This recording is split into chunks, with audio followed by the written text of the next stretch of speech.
Ayon sa mga pag-aaral, halos 50% ng bilang ng mga babae at mga lalaki sa barko ang nakakaranas ng depresyon, diskriminasyon at iba't ibang klase ng pang-aabuso.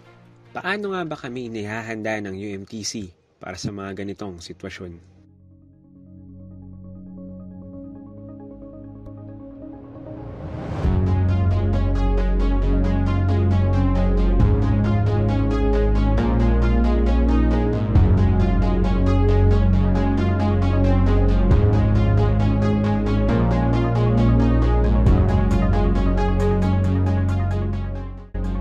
Dito sa UMTC, they are promoting mentoring sessions to improve our skills and knowledge.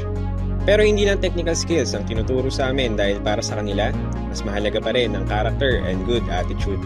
And this is where our dedicated BATSI comes in. To monitor our status and to make sure that we are both mentally and physically healthy.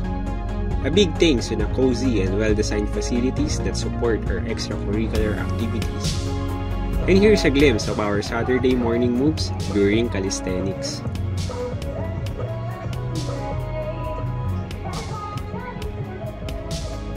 Also, binibigyan kami ng privilege to have our own responsibilities and pushes us to do our ordinary duties extraordinarily well.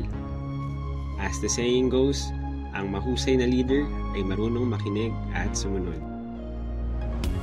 Dito sa UMTC, hinuhubog kaming magsalita at makipagkapwa, ang matutong tumanggap ng kritisismo at magpahayag ng aming saloobin sa kalmado at maayos na paraan. Kasama rin sa program namin ang holistic trainings to guide us in handling our finances wisely, and one of my favorite is the mental health trainings and one-on-one kumustahan sessions with our trusted psychologists. Dito sa UMTC, we will never tolerate any kinds of abuse and discrimination. At kung sakali man na maka-encounter kayo ng mga ganitong mga scenario, I am encouraging you to speak up.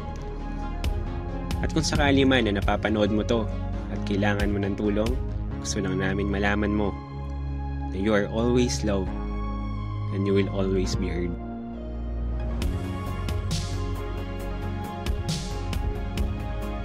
Ilang araw na lang ang bibilangin and we are almost done on our training. Sa lahat ng naging parte ng journey namin dito sa UMTC, we just wanna thank you for creating a safe place for us. Again, this is ETO Cadet JM saying, wala sa ranggo, titulo, sa kasariano edad, sa kulay o tangkad, iba't iba man ang lugar na pinagmulan, pabago-bago man ang patutunguhan, iisa lang ang pananatilihin namin hanggang dulo, ang kultura ng pagrespeto.